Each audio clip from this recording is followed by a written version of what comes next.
let me tell you about a place where everything seemed perfect. A quiet spa, a charming couple, and a death no one questioned. But I saw what others didn't.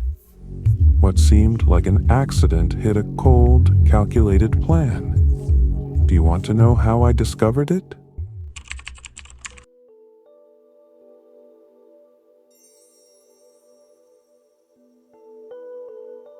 A loud crash shatters the calm of the gathering at the Bantry house. A crystal glass slips from Colonel Bantry's hands, breaking into shards on the polished floor. The colonel apologizes awkwardly while his wife promptly orders the servants to clean up the mess. Everyone resumes their seats, but the incident seems to awaken a restrained energy in Henry Clithering, who lightly strikes the arm of his chair and declares, "It's time to demand justice." Those present turn to him, some intrigued, others visibly uncomfortable. Jane Hellier, the actress, stops admiring her painted nails, and Dr. Lloyd raises his gaze, interrupting his contemplation of the fire in the hearth. "Justice for us men," Henry continues with mock gravity.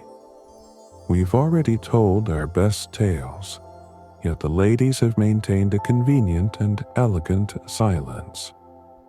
Don't you think it's time we heard a female story that intrigues us as much as ours?" Mrs. Bantry dismissively waves her hand. "Oh, Henry, not all of us brush elbows with crime and mystery.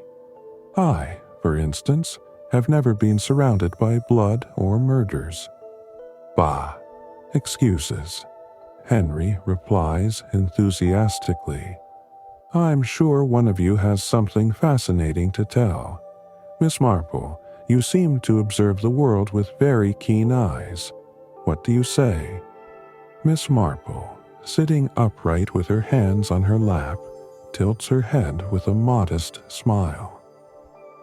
"I don't think it's as interesting as it seems, Mr. Clithering. I simply have a mind inclined to notice things others overlook." "That's enough for me. Surely you have something, a case that has stuck with you." Miss Marple's eyes glimmer for a moment.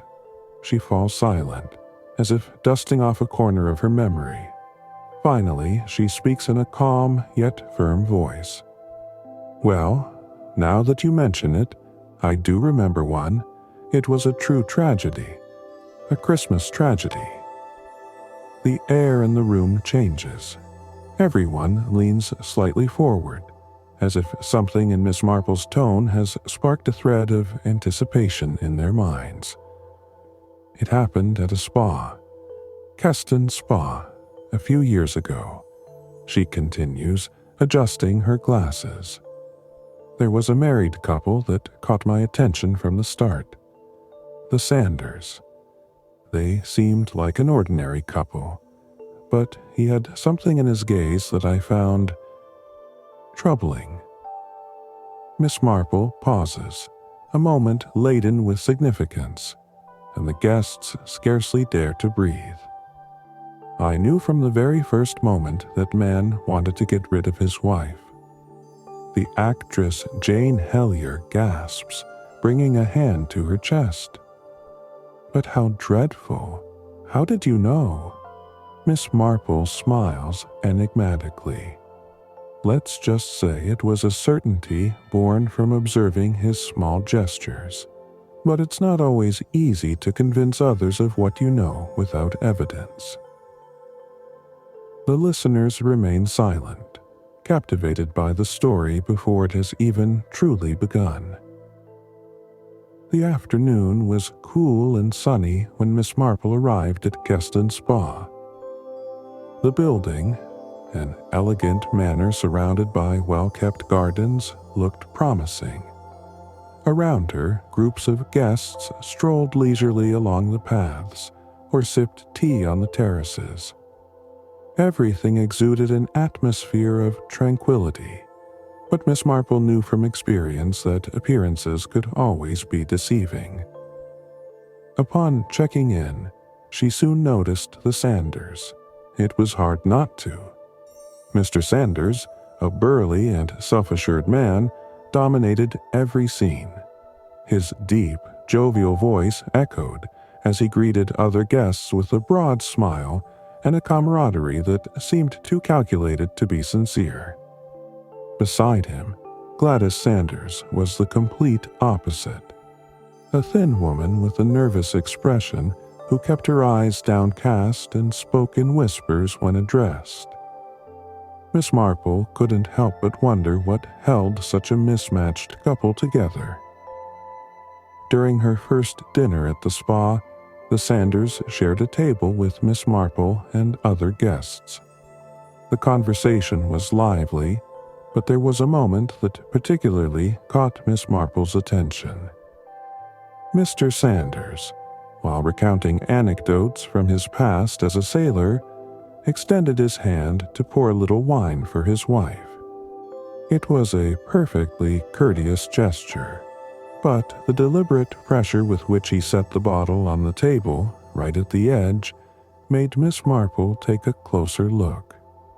Something about the way he did it, the way his gaze lingered a second longer on Gladys, struck her as deeply unsettling, as if the movement had another purpose beyond merely filling the glass. Over the following days, Miss Marple observed more. During the morning walks, Mr. Sanders always seemed careful to stay close to Gladys, but their interactions were laden with a forced kindness that, to less experienced eyes, might have looked like affection. On one occasion, while strolling through the garden, Miss Marple saw him stop to tie his shoe and casually stumble slightly into Gladys, who stepped back with evident discomfort. At one of the afternoon gatherings, Miss Marple sat beside Gladys while Mr. Sanders entertained the group with seafaring tales.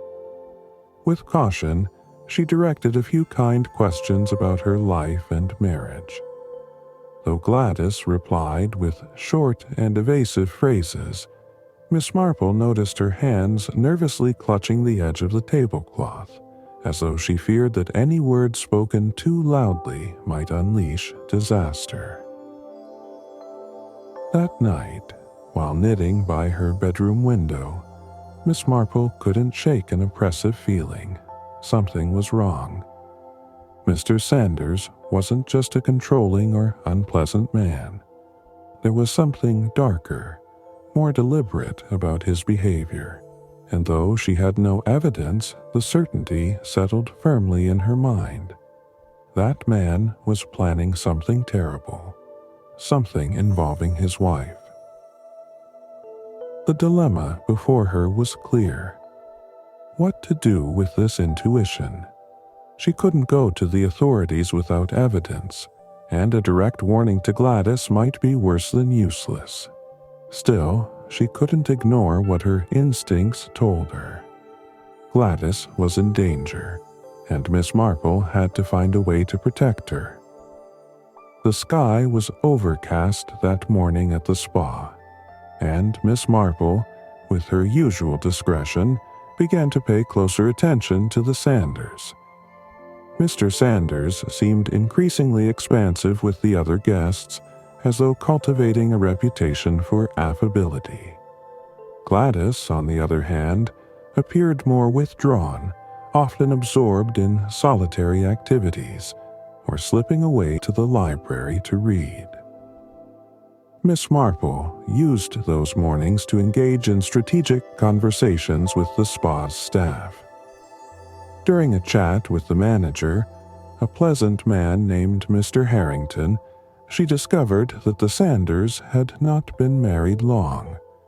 They had come on the recommendation of a regular client and were staying in the most economical suite, which suggested certain financial limitations. Harrington mentioned that Gladys had paid for their stay in advance, something quite unusual. In the dining room, Miss Marple sat next to Mrs. Carpenter, a robust, elderly woman who spent much of her day wrapped in a shawl, murmuring her theories about life and death. She was well known among the guests for her superstitious remarks. That morning, as they knitted together, Mrs. Carpenter whispered, "Have you noticed, dear? 2 people have already died at this spa this month. First the head porter, then that poor maid. And you know what they say, there's no 2 without 3. Another tragedy is bound to come." Miss Marple pretended to take the comment as simple idle chatter, but she couldn't help feeling a chill. Mrs. Carpenter, though eccentric, had a strange knack for noticing things that were out of place. "What do you know about the Sanders?" Miss Marple asked casually, adjusting her glasses. Mrs. Carpenter lowered her voice and leaned closer.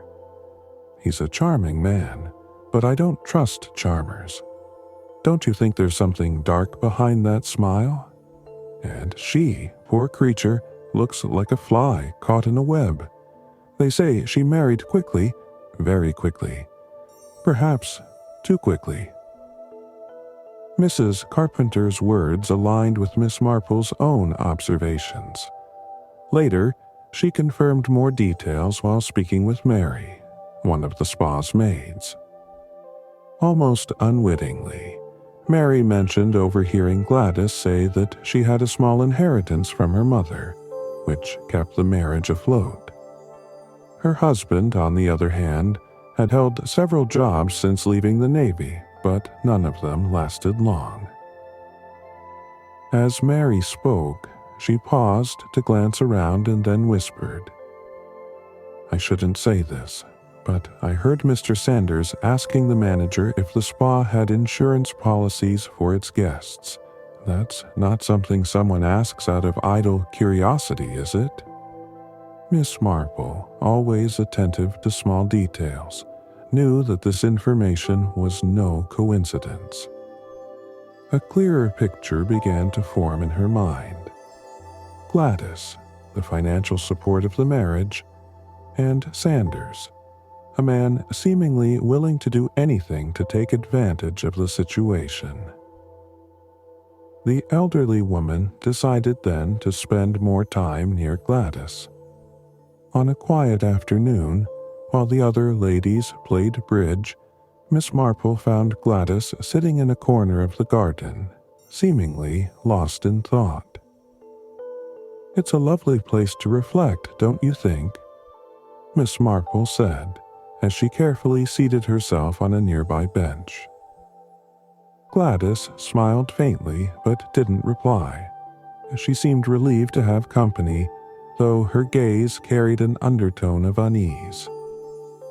"It's not easy to be strong when circumstances overwhelm us," Miss Marple continued gently. "But there are always ways to protect oneself, even when we don't know exactly from what or whom we need protection." Gladys looked up surprised, as though the words had touched something very deep within her. But just as she seemed about to speak, Mr. Sanders appeared in the distance, waving at them with a broad smile. "Here's my precious Gladys, stealing the attention of the most charming of ladies. I hope you're not telling her my secrets, Miss Marple," he joked as he approached. Miss Marple, without losing her composure, returned the smile. But as Sanders took his wife's arm and led her away, an even darker certainty settled in her mind. Something had to be done, and soon. The spa's common room was especially quiet that afternoon. The flames in the fireplace flickered gently, and the few guests present were absorbed in their own worlds. A gentleman dozing in an armchair, a couple playing chess, and Gladys Sanders, idly leafing through a magazine without turning the pages. Miss Marple, her knitting in hand, observed her from her usual corner seat. Determined to act, she rose with a kind smile and walked over to Gladys. "Do you mind if I join you, dear? These magazines have so much text that they overwhelm me," she said, holding up her knitting. "I prefer a pleasant chat." Gladys smiled, grateful for the interruption, and set the magazine aside. Miss Marple took a seat and began knitting in silence, letting the conversation flow naturally. "It must be nice to come here with your husband," Miss Marple commented. "Spas have always been ideal places for couples, a bit of tranquility far from everyday worries." Gladys nodded, but the smile on her face never reached her eyes. "Yes, it's peaceful. He always finds a way to make everything seem so perfect." Miss Marple needed no more. She leaned slightly forward, maintaining her casual tone. "Sometimes what seems perfect on the outside can be a little unsettling on the inside, don't you think?" Gladys looked up, surprised by the comment. She hesitated for a moment before speaking. "I don't know why you say that, but..." She lowered her voice. "Sometimes I think, well, that I'm imagining things. I worry too much." Miss Marple set her knitting aside and looked at her with genuine tenderness. "My dear, when something worries us, it is rarely imagination. Instinct, especially in women, is often a warning we mustn't ignore." Gladys sighed, and, after a long silence, began speaking in a nearly inaudible tone. "He's a good man, of course he is. But lately I can't stop thinking that maybe he doesn't need me as much as I need him, and that frightens me." The words seemed to have cost her a titanic effort. Miss Marple didn't push, but she nodded slowly, showing understanding. "It's natural to be afraid when we feel something is wrong. But, if I may, I don't think it's that he doesn't need you. Perhaps," she paused briefly, "he needs something more than company." Gladys's face turned pale. Miss Marple leaned closer and continued in a whisper. "I heard that you have a small income, something that might bring relief to a man in financial trouble. And, if you'll allow me, I've seen how easy it would be for someone here." She stopped, choosing her words carefully, "to suffer an accident." Gladys's eyes widened with fear, but she quickly tried to smile nervously. "That's ridiculous. He would never harm me. Never." "Perhaps not intentionally," Miss Marple replied, returning to her knitting. "But accidents do happen, and it's surprising how convenient they can sometimes be." Their conversation was interrupted as footsteps echoed in the room. Mr. Sanders entered with his usual smile and walked over to the two women. "Here are my favorite ladies. What were you discussing so intently?" Miss Marple, with her innate ability to change the subject without arousing suspicion, merely commented on the magazine Gladys had been reading. Sanders did not look convinced, but he didn't press further. Later that same night, Miss Marple found Gladys in the hallway near the stairs leading to the rooms. She stopped her with a firm hand on her arm. "Listen to me carefully, dear. I've noticed your room has a balcony. I beg you, do not go out there alone. It could be dangerous." Gladys seemed about to protest, but Miss Marple's serious expression made her nod. All right, I'll be careful." Miss Marple released her, but she remained worried. She knew that words alone might not be enough to save Gladys. She had to be ready to intervene if something happened. The following days at the spa took an unexpected turn. Mr. Sanders, who had always been an exuberant and charismatic man, seemed to have sharpened his sense of perception. Miss Marple noticed that he now avoided staying too long in her line of sight, though he never did so overtly. Even more concerning, he began displaying excessive affection toward Gladys in public, as if trying to reinforce an image of a devoted husband. One afternoon, during lunch, Sanders theatrically took Gladys's hand, loudly commenting so everyone could hear, "My precious wife, how could I have been so lucky to find you? Don't you all agree that she's the epitome of grace and sweetness?" Gladys smiled awkwardly, clearly uncomfortable, while the other guests smiled politely or looked away, unwilling to get involved. Miss Marple watched the scene intently. It was not love that shone in Sanders's eyes, but a calculated vigilance.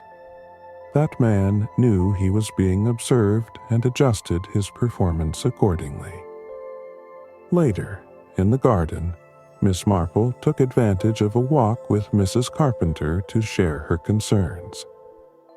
"There's something strange about Mr. Sanders's behavior, don't you think?" she asked cautiously.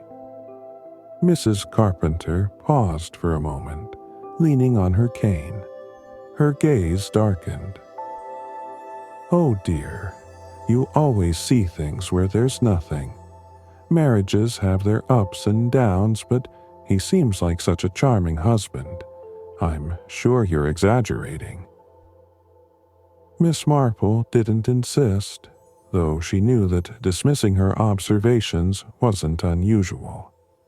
People often disregarded details that didn't align with the surface appearance of things. That same afternoon, while browsing the spa's library, Miss Marple overheard a conversation between Mary, the maid, and a young maintenance worker. It wasn't hard for her to conceal herself behind a bookshelf and listen closely. "I'm telling you it's strange," Mary said in a low voice. "Mr. Sanders asked the manager yesterday about the place's insurance. He wanted to know what kind of coverage the guests had if there was an accident." The young man laughed incredulously. "Why's that strange? Anyone might ask that." "I don't know, but I don't like it. Plus, I heard he's been looking through papers in his room. Maybe it's nothing, but something about him gives me a bad feeling." Miss Marple slipped out of the library unseen, processing the information. A few days earlier, she had also heard Gladys mention, with a hesitant tone, that Sanders had updated their wills just in case something happened. That phrase, seemingly innocuous, now resonated with a sinister echo. Taking advantage of an opportunity. The next day, Miss Marple struck up a conversation with the manager, feigning casual interest in the spa's insurance policies. "I've always wondered," she commented as they sipped tea, "what happens if someone has an accident here? It's such a peaceful place, but you know things can happen, even in the nicest spots." The manager smiled professionally. "Oh, we're fully covered, Miss Marple, although, of course, serious incidents rarely occur. Well, except for that accident in the thermal baths 2 years ago, but that was an isolated case." Miss Marple raised an eyebrow. "Accident, you say?" "Yes, A gentleman slipped and died after hitting his head. An unfortunate matter. Interestingly, he was an acquaintance of Mr. Sanders, but there's no connection, of course. That detail triggered an alarm in Miss Marple's mind.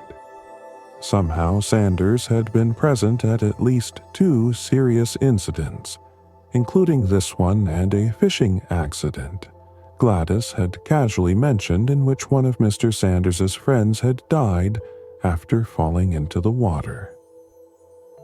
With this information, the picture began to take clearer shape. Sanders didn't just seem adept at capitalizing on tragedies, he had a pattern, ensuring he benefited from every loss. Miss Marple knew time was running out. She just needed one more solid piece of evidence to stop what she saw as imminent disaster. But how to obtain it before it was too late? The atmosphere at the spa began to grow unsettling. Gladys Sanders, always somewhat pale and nervous, now appeared weakened. She moved slowly, and her face showed signs of fatigue. One morning, while having tea with Miss Marple, her hand trembled as she lifted the cup, spilling some onto the tablecloth. "Sorry, I've been feeling a little dizzy lately," she said faintly. "Have you consulted the spa's doctor?" Miss Marple asked, masking her concern behind a kind tone. Before Gladys could answer, Mr. Sanders appeared on the terrace, impeccable and with his usual smile. "I've already spoken to Dr. Kohler about it," he announced, approaching with firm steps. "He assured me it's nothing serious, probably just simple fatigue, but I insisted he check her again tomorrow." Miss Marple thanked him for the information, though an inner warning flared. Sanders appeared too controlled, too solicitous, as if he were handling every detail with precision. Later that same afternoon, Miss Marple sought out Dr. Kohler, whom she found in his office reviewing some notes. He was a man of quiet manners and an impeccable reputation. "Doctor, I'm sorry to interrupt, but I have a concern regarding Mrs. Sanders," said Miss Marple, taking a seat across from him. The doctor frowned.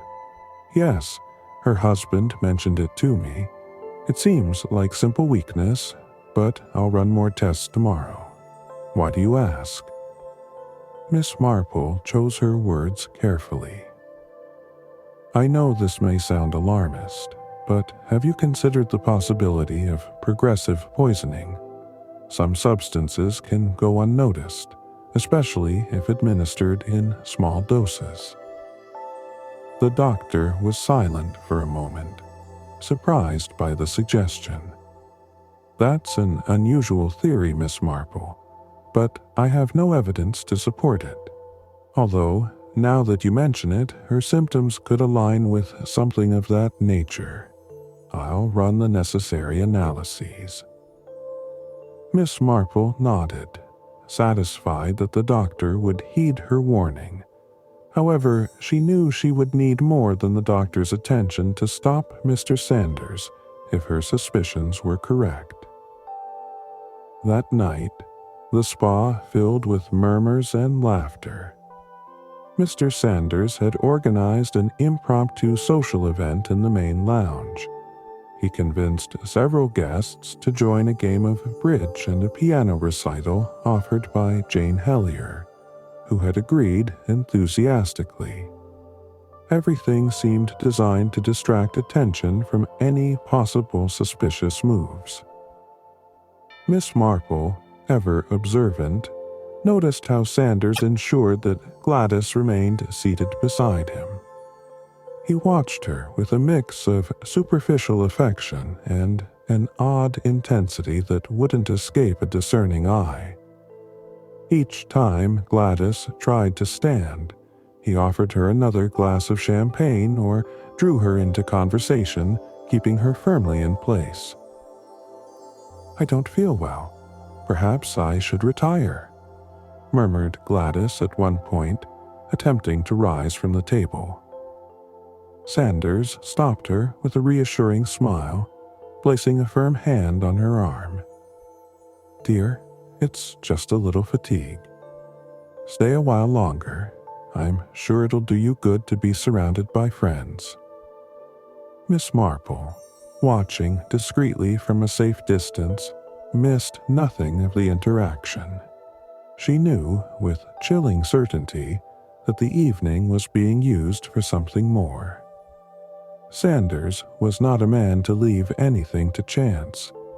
He was testing Gladys's limits, ensuring no one noticed anything unusual about her behavior while he prepared his next move. When the event came to an end, Miss Marple retired to her room with a knot in her stomach. She knew Sanders wouldn't waste time. The ground had been laid, and the next step would be as unpredictable as it was dangerous. As she placed her knitting on the table beside the bed, she looked out the window and saw Mr. Sanders's silhouette in the garden. He walked calmly under the dim glow of the lamps, as if everything were under control, but Miss Marple knew that calm was only the prelude to the storm. The day had passed with an unsettling calm at the spa.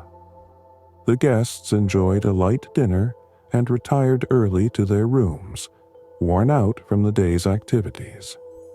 Miss Marple, however, could not rest. The image of Gladys, pale and growing weaker, lingered in her mind, and that afternoon she had noticed how Sanders observed his wife with a mix of impatience and restrained satisfaction. Something was about to happen, and she feared she wouldn't be able to stop it in time. Past midnight, a piercing scream shattered the silence. Miss Marple, in her dressing gown and slippers, hurried out into the hallway, finding other guests who had also been awakened by the commotion. The manager's voice rang out from the staircase. "Please, stay calm. We are going to investigate what has happened." The door to the Sanders suite was open, and a group of the spa's employees clustered around the threshold. Miss Marple made her way forward with her natural authority and held her breath at the scene inside. Gladys lay face down on the floor, still wearing her red coat and with her hat slightly askew. Beside her, a handbag lay overturned, its contents scattered. Mr. Sanders knelt beside the body, crying out between sobs, "My wife, my dear Gladys. Why? Why?" Miss Marple's eyes quickly scanned the room. At first glance, it appeared to be an accident, an unfortunate fall while trying to reach the handbag on the nearby table. However, when she discreetly leaned closer for a better look, she noticed a detail that didn't fit. Next to the body was a sock filled with sand, seemingly left in plain view by mistake. The marks on Gladys's neck and arms suggested a recent struggle. Miss Marple straightened up, her expression tense, while the manager tried to keep the situation under control. The spa's doctor arrived shortly after and declared Gladys's death. The preliminary cause, a cranial trauma caused by the fall. Mr. Sanders collapsed onto the floor, covering his face with his hands. "This is my fault. I told her not to try reaching things on her own. I should have been here with her." His sobs seemed genuine, but Miss Marple, with her finely tuned instincts, noticed something else. A stiffness in his movements, a theatricality that was too controlled. While Sanders wailed, his eyes briefly darted toward the overturned handbag, as if checking that something was where it should be. The manager tried to usher the guests away, but Miss Marple, with her usual discretion, approached the doctor as he examined the body. "Doctor, would you be so kind as to look at these marks on her arms? They seem recent, don't you think?" The doctor looked closely at the marks and nodded, though he appeared puzzled. "Yes, it's possible she struggled before falling, but I couldn't confirm that without a more detailed examination." "And the sock?" Miss Marple asked calmly, though her tone was loaded with significance. "What do you make of that?" The doctor and the manager exchanged confused glances. The sand-filled sock seemed out of place, but no one dared to question the scene Sanders had described. That same night, while Gladys's body was taken to the spa's morgue and the other guests tried to return to their rooms, Miss Marple remained awake. She mentally reviewed every detail, every clue she had gathered over the past few days. She knew Sanders had committed the crime and that tonight he had carried out his final plan. But she also knew it wouldn't be easy to prove. As she gazed out the window, she saw Mr. Sanders walking through the garden with slow steps, his shoulders slumped in what appeared to be profound grief. Yet something about his posture, how he lifted his head and took a deep breath, like someone celebrating a mission accomplished, confirmed Miss Marple's suspicions. He's a clever man, she thought. But even the clever make mistakes when they believe they've already won. With that reflection, she began planning her next step to expose him. The next morning, the spa's usual tranquility seemed shattered, though the guests tried to carry on with their routines. Conversations were hushed whispers, and the staff moved cautiously, as if trying not to further disturb the atmosphere. Miss Marple, however, was more active than ever. Her mind worked like clockwork, each piece slowly clicking into place. After breakfast, she began her investigation meticulously. Her first target was Mary, the maid who always seemed to know something useful. She found her in the pantry, stacking clean tablecloths. "Mary, dear, I'm worried about what happened last night," Miss Marple began confidentially. "I can't stop thinking about poor Mrs. Sanders. Did anyone notice anything unusual before, well, the accident?" Mary hesitated for a moment, but eventually gave in. "Well, Miss Marple, I don't know if it's relevant, but last night, before dinner, Mr. Sanders insisted that Mrs. Sanders join the others in the bridge room. She didn't want to go. She said she wasn't feeling well, but he was very persuasive until she agreed." "And did she stay long?" Miss Marple asked, attentive. "No, that's the strange part. She came back early, saying she had a headache. No one saw her again until they found her." Miss Marple nodded slowly.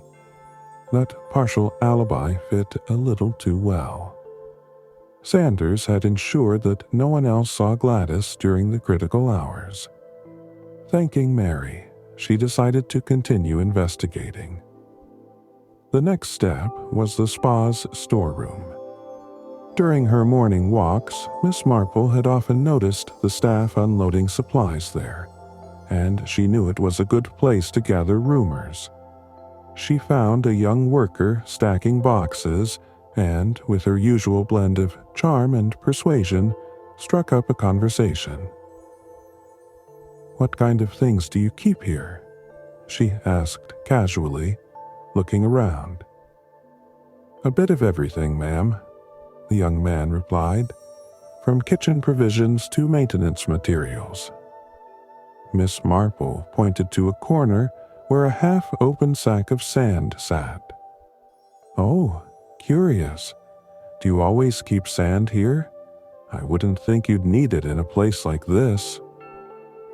The young man laughed. "No, ma'am. That was brought in last week. Someone on staff requested it. I think it was Mr. Sanders. That's what the supervisor told me."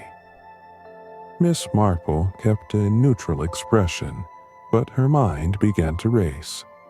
The rope, the sand-filled sock, Sanders's insistence on creating an alibi. Everything was starting to take shape. That afternoon, taking advantage of a moment when the manager was at reception, Miss Marple stopped to talk with him.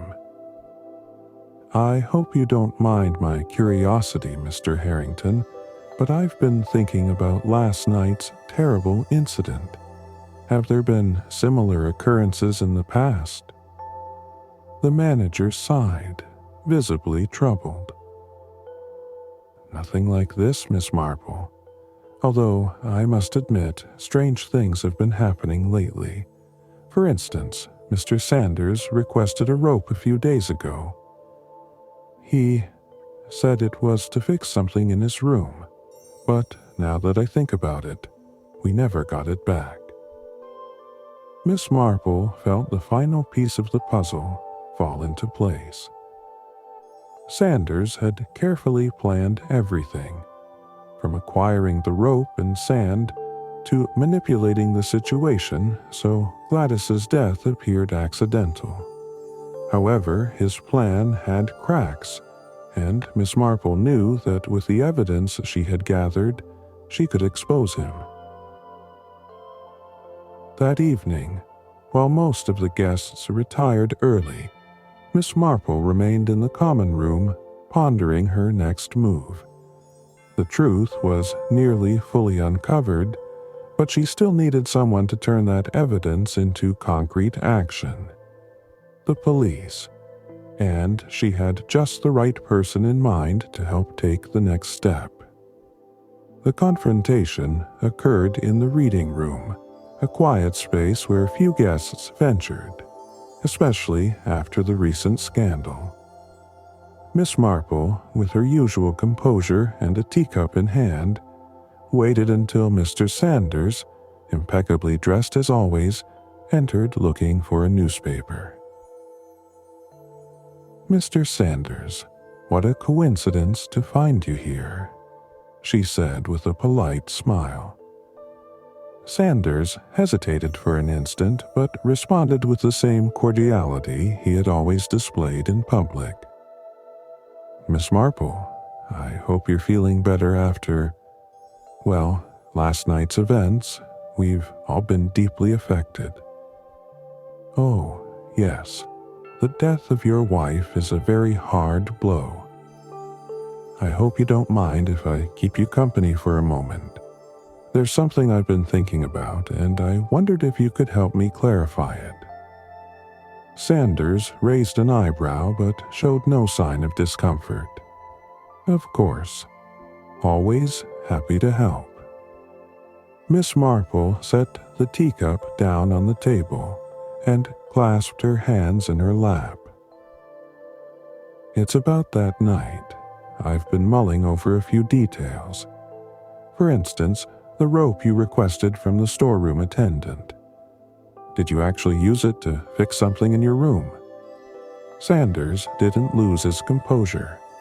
His face remained calm, though his eyes seemed to harden. "Ah, the rope? Yes, of course. I used it to reinforce the latch on our trunk. A simple matter of maintenance, nothing more." "Curious," said Miss Marple, leaning slightly forward, "because it seems that rope was never returned to the storeroom, and it just so happens that a sand-filled sock, an object you specifically requested not long ago, was found next to your wife's body.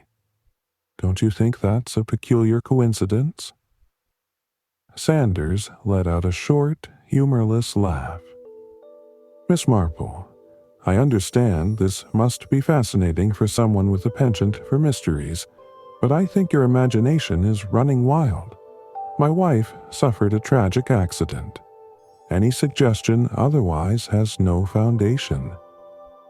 Oh, don't worry, Mr. Sanders, she replied calmly.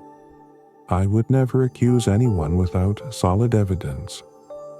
And you're right, I cannot directly prove that you killed your wife, but the little things always have a way of connecting, don't you agree? For instance, the fact that someone like you, a man with a history of fortuitous incidents, insisted your wife play bridge that night, even though she didn't feel well. Sanders's expression hardened. The courtesy in his gaze vanished. If you have no proof, Miss Marple, you have nothing. Just the theories of a meddling old woman. Miss Marple remained unfazed. You're right, of course.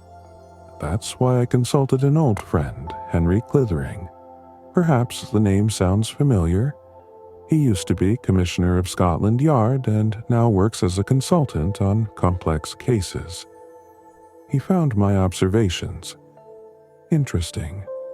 In fact, he's likely already speaking with the local authorities to initiate a formal investigation. For a moment, Sanders seemed to hold his breath. The confidence he'd displayed began to unravel. He stood abruptly from his seat, as if trying to leave the room, but Miss Marple stopped him with one final statement.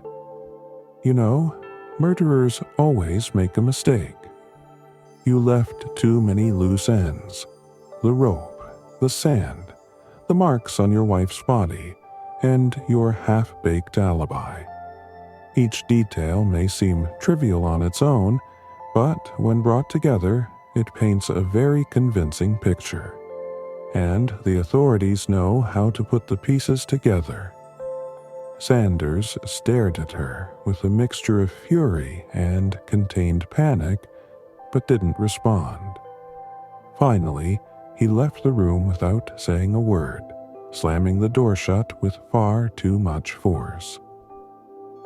Miss Marple sighed and returned to her tea. She knew this wasn't the end, but the seed had been planted. Henry Clithering and Scotland Yard would handle the rest. She had done her part, shining a light into the shadow where Sanders had tried to hide his crime. The evening in the spa's dining room began with a deceptive calm. The guests, dressed in their finest attire, chatted cheerfully as the staff served hors d'oeuvres. Mr. Sanders, impeccable in his suit, moved between tables with his usual charming smile, exchanging pleasantries and graciously accepting condolences for his wife's death. Miss Marple, seated quietly in a corner, observed serenely, as though everything were perfectly in order, but deep down she knew the calm was about to shatter. The climax arrived just before the main course was served. A group of uniformed men, led by a tall and serious officer, entered the dining room. Murmurs began immediately, and the guests' faces reflected astonishment and confusion. The manager, visibly uncomfortable, approached to greet the visitors, but the officer cut him off with a firm gesture. "We're here to speak with Mr. Sanders," he announced, his voice echoing through the room. Sanders's gaze, which had radiated confidence moments earlier, hardened. Attempting to maintain his composure, he rose slowly. "What is this about?" he asked, trying to sound indignant. The officer didn't respond immediately. Instead, he stepped forward and pulled a paper from his pocket. "Mr. Sanders, you are under arrest for the suspected murder of your wife, Gladys Sanders." A deathly silence fell over the dining room. All eyes were fixed on Sanders, whose expression shifted into a mix of disbelief and rage. "This is absurd," he exclaimed, stepping toward the officer. "My wife died in an accident. You have no proof." Miss Marple, until then in the background, rose calmly and approached the group. Sanders' eyes met hers, and for the first time, cracks appeared in his confident facade. "Ah, Mr. Sanders," Miss Marple said in her usual, almost kindly tone. "I don't think you should underestimate the evidence. Perhaps you'd be interested to know that the rope and sand you used to fabricate your improvised weapon were recorded as delivered to you, and both Mary, the maid, and the manager confirmed your interest in accident insurance." Sanders opened his mouth to protest, but Miss Marple continued, her voice firm and steady. "Not to mention the testimonies of how you manipulated your wife into going to the bridge room while you prepared your room to stage an accident. And, of course, the sand-filled sock found next to her body. A careless mistake, I must say, but one that has proven key." Sanders attempted to laugh, though his voice wavered slightly.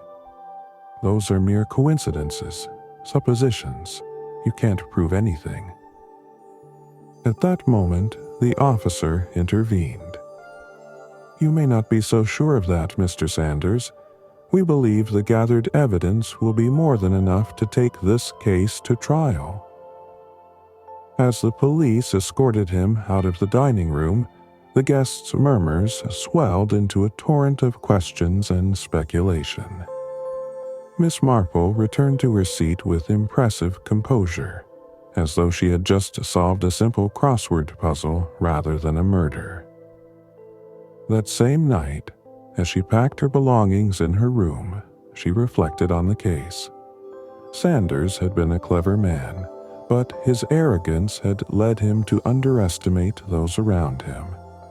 For Miss Marple, it was a reminder of how evil, even in its most ordinary forms, could take root in ambition and greed, and how observation, patience, and a little ingenuity could illuminate even the darkest secrets.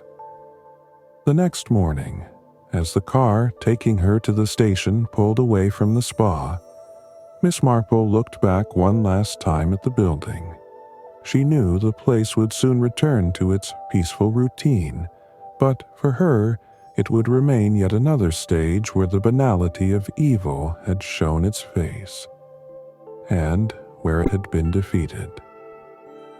The Keston Spa, so marked by the recent events, began slowly to regain its routine. The days following Sanders's arrest passed in a strange atmosphere, with guests walking more slowly, speaking in hushed tones, and avoiding any direct mention of the incident. Although the staff did their best to maintain the air of serenity, the glances between married couples were now tinged with new meaning. Couples, once carefree, now seemed more attentive to one another. In every small gesture, a comment, a forced smile, there seemed to be a new analysis, as though tragedies might lurk behind even the most mundane routines. The guests exchanged private theories, some still incredulous that Sanders could have committed such an act, others fascinated by the role of the seemingly harmless Miss Marple in solving the case. Miss Marple, however, was no longer there to witness the gradual return to normalcy. She had left the spa discreetly at dawn, as she always preferred to do, leaving behind an air of mystery that some guests tried, unsuccessfully, to unravel. Back in St. Mary Mead, Miss Marple's life resumed as usual. In her little house, she returned to her routine, gardening, her knitting sessions, and regular visits to the vicar and friends in the village. The days passed with a tranquility that contrasted sharply with the intensity of her experience at the spa. But for her, that was exactly what she needed. Still, something was different within her. Though she never sought recognition, Miss Marple felt a serene satisfaction as she reflected on the case. She had protected not only Gladys, albeit tragically too late, but also other women who might have fallen victim to the same man. By exposing Sanders, she had closed a dark chapter, once again proving that even the most sinister acts could be unraveled through attention to detail and common sense. At her tea table, with a steaming cup before her, she remembered Gladys with a certain sadness. Often, the victims of evil were not those who made great mistakes, but those who trusted blindly, who preferred to ignore the signs. As she adjusted her glasses and reviewed a knitting pattern, she murmured to herself, "Poor Gladys, a woman like so many others, caught in the web of someone who never deserved her, but at least her story won't be forgotten." In the village, as neighbors greeted her, many had no idea what Miss Marple had accomplished at the spa. To them, she remained the kind, somewhat curious old lady who always seemed to have an answer for everything, and that was just how she liked it. Staying in the background, invisible to those who didn't know how to look. One afternoon, while tending her rose bushes, a young neighbor approached her with a domestic problem. Miss Marple listened attentively, offering advice in her characteristically calm tone. For her, it was another kind of investigation, less dangerous, but equally important. Her role, she thought, was not only to solve crimes, but to prevent them, even if that meant identifying small injustices before they turned into greater tragedies. At the spa, the guests might have returned to their routines, but for Miss Marple, the true return to normalcy was found in the simple beauty of daily life. And that, as always, was the most satisfying thing of all. The sitting room at the Bantry's house was bathed in the warm glow of the fire in the hearth. The listeners remained entranced as Miss Marple, with her calm yet steady voice, reached the end of her story. She had narrated the events with such precision that she kept everyone on the edge of their seats, revealing each twist and turn of the Sanders case as if they were watching a drama unfold on stage. Jane Hellier, the actress, was the first to break the silence. "It's absolutely fascinating," she exclaimed, placing a hand to her chest. "I can't imagine how you managed to see it all so clearly, Miss Marple. What a brilliant mind." Colonel Bantry gave a small snort, though his expression reflected a newfound respect. Brilliant, yes, but also terribly unsettling. Who would have thought that a simple spa could be the setting for such a calculated murder? Mrs. Bantry, who had been listening with a thoughtful expression, nodded. "What amazes me," she commented, "is how you managed to face that man. It must have been terrifying to know you were so close to someone capable of such a thing." Miss Marple, with her usual modesty, lowered her head slightly and adjusted her glasses. "Oh, dear, there's nothing terrifying about a man like Mr. Sanders. The real threat lies in how ordinary such people can appear. It's precisely their apparent normalcy that allows them to go unnoticed. until someone pays attention to the small details. Henry Clithering, who had listened silently for most of the story, leaned forward with a shrewd smile. The Sanders case is still being studied at Scotland Yard, I must say. The police were impressed by how precisely you pieced everything together, Miss Marple. It's an example of how an observant mind can unravel a crime, even without direct evidence.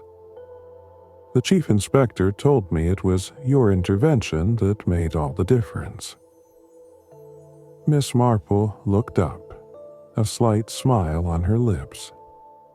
I've always believed that it's the little things that matter. People leave traces of their intentions, even if they don't realize it. It's just a matter of paying attention to the gestures and words others consider insignificant. The group remained silent for a few moments, processing the implicit lesson in Miss Marple's words.